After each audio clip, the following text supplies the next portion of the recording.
Hello and welcome back to the channel. Thank you for joining us.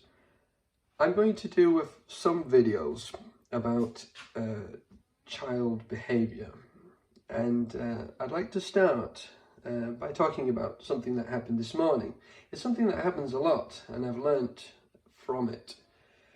Now my 2-year-old, sometimes he will just start crying, and children get like that. They start crying and they want something, you don't know what they want.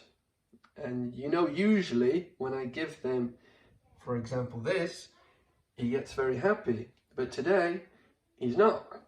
And so I ended up giving him some more things that he liked, like sweet corn and grapes and apple. And I talked to him about it, and I thought, that will calm him down. That will stop him from crying. But he continued to cry.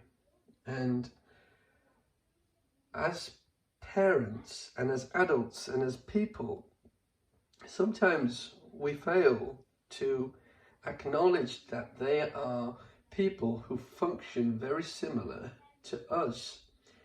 So when we're upset, it takes us a while to calm down and to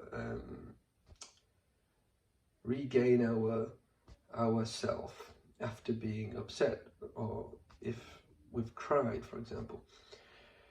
And when children cry and they're upset, we tend to think of quick fixes.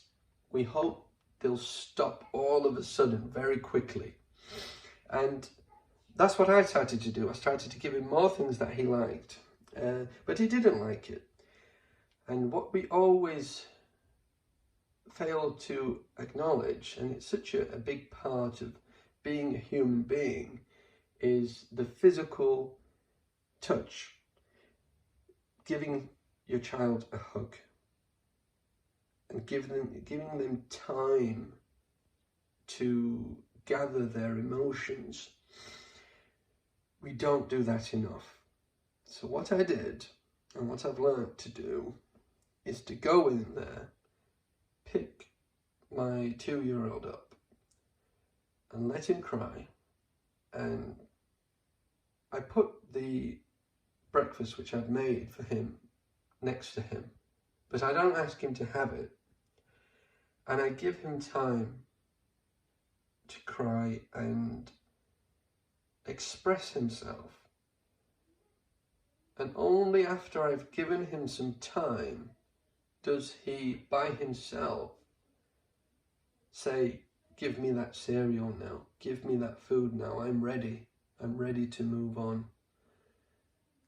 And I just thought it was a very, very important thing to think about. Whenever our children are upset, I always advise myself first to give them some time. And I know that I have to acknowledge how they feel, even if they're 2-year-olds, even if they're 1-year-olds, but especially if they're older, like 5-year-old and 6-year-old, just to have that time with you. Sometimes people don't know why they are upset, and often is the case with children. And if you give them that time, it allows them to talk about why they might be upset as well, and you get to the bottom of it. With my 2-year-old, when he starts crying, he just can't stop crying then, and so he needs that comfort. And so I want to stop there for now, and I hope that was beneficial, and I will see you next time for a similar video to this one.